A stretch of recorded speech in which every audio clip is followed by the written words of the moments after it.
Welcome to another episode of Discograffiti's wildly in-depth Beach Boys series and Your Dreams Come True, where Brian Wilson freaks like you and me get our chance to delve deep into the barely believable history and prodigious discography of my favorite band of all time, and also coincidentally the best, along with a slew of over 50 top-shelf guests, ranging from musicians inspired by their work, family members, documentary directors, songwriting collaborators, Beach Boys authors, producers, touring band members, and for good measure, some of the Beach Boys themselves. I'm your host, Dave Gebrow, and special thanks goes out to co-producers Chuck Granata, Dennis Dyken, and Mark Freed, without whom this series would not have happened. And in this episode, we'll be turning our spray cans on the Beach Boys' Pet Sounds. The next entry in the Chuck Granata Pet Sounds interview series is Chuck's chat with Tom Frangione, who's been part of the official Beatles Channel on SiriusXM since its launch in 2017, serving as their resident Beatles expert. He co-hosts the weekly Fab Fourum, Apple Jam with co-host David Fricke, and the weekly Rarities program Way Beyond Compare. He also writes the weekly show Across the Universe, which focuses on John Lennon's life and music. Tom is the longtime master of ceremonies at the Fest For Beatles Fans, as well as acting as contributing editor to Beatlefan magazine and Joe Johnson's Beatle Brunch radio. Above all else, this is hands down the funniest interview of Chuck's series. Here's just a few of the many things that Tom discusses with Discograffiti in this podcast. Hysterically funny details behind one of the more awkward Brian Wilson interviews that ever went down, the song Brian once admitted he wished he'd written, and it's not Be My Baby, and a very smart breakdown of the mid-60s Beatles Beach Boys tennis match of inspiration. Here it is then, Tom Frangione. A friend of mine, actually, who I probably would have to mention him later in the conversation anyway. What's his name? His name's Lou Simon. I don't know him. Lou, he's been in radio a long, long time. Worked for RCA for a good chunk of his career. He also, he's done, the, what's it called, Music Choice, the satellite radio. Right. He did all the programming for that. His last full-time thing was at Arista, where he was working for L.A. Reid over there. But, in anticipation of your call tonight, I said, I've got to ask this guy. I mean, I know you have contacts at a lot of labels. He's one of the guys on the Beach Boy side, I guess, to set up the Beach Boy thing. Lou's the guy who actually escorted me into Brian Wilson's living room. That juncture, which was, I guess, the summer of '98 when Brian had the Imagination album coming out. Right. Lou was out at some industry show out there, some radio and records convention, and he said, look, I got a hotel room, I got tickets to all these shows, I got a car. He says, if you can get on a plane, we can spend the afternoon with Brian Wilson in his living room. I'm like, all right, how bad can that be? So we how bad was it?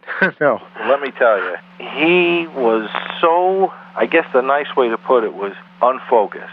Right. Not cranky, but looked like he'd have rather been doing anything except this interview. Lots of yes and no answers. Right. And now, if you're doing this stuff on TV, you could be playing clips in the back or, a music bed or something. On the radio, yes and no answers just ain't going to cut it. You got to flesh it out with stories. Right. I mean, the classic was the very first question Lou asked him. He said, all right, the show that Lou he was actually working for Music Choice at the time, and he was doing a show called Songs.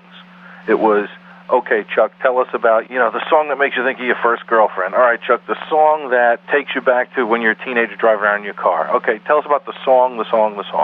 Okay, so he asked Brian, he says, all right, Brian, take us back. You're a kid, you're still in high school. The first time you heard surfing on the radio, where were you? I was at home. Oh, all right, flesh it out a little bit, right? All right, you're at home. What were you doing? Listening to the radio. Oh.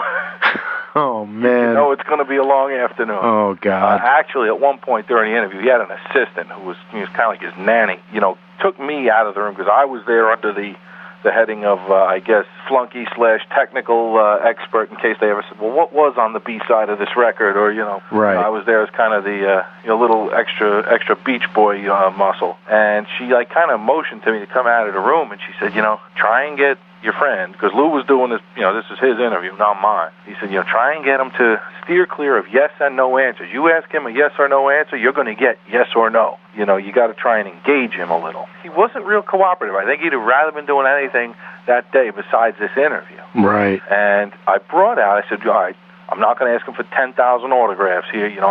I got to make it count. Get one nice piece signed and do it right. So I brought out a promo sampler from the then brand new box set of the Pet Sound Sessions.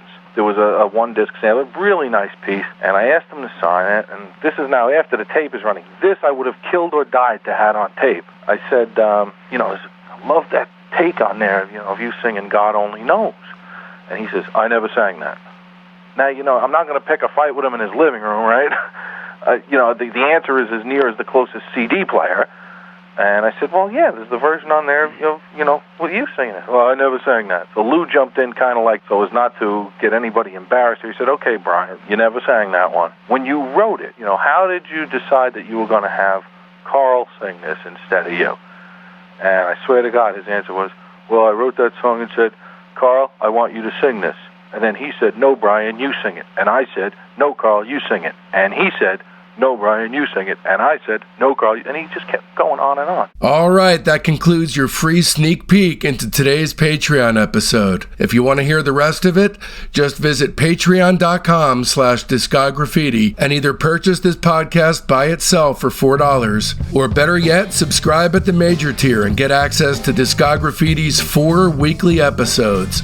That's Friday's free episode, the Sunday Discograffiti Soldiers of Sound episode, which showcases Patreon members and the Elephant Six world, your Monday bonus episode, and your Wednesday early release ad-free super extended director's cut of that Friday's show.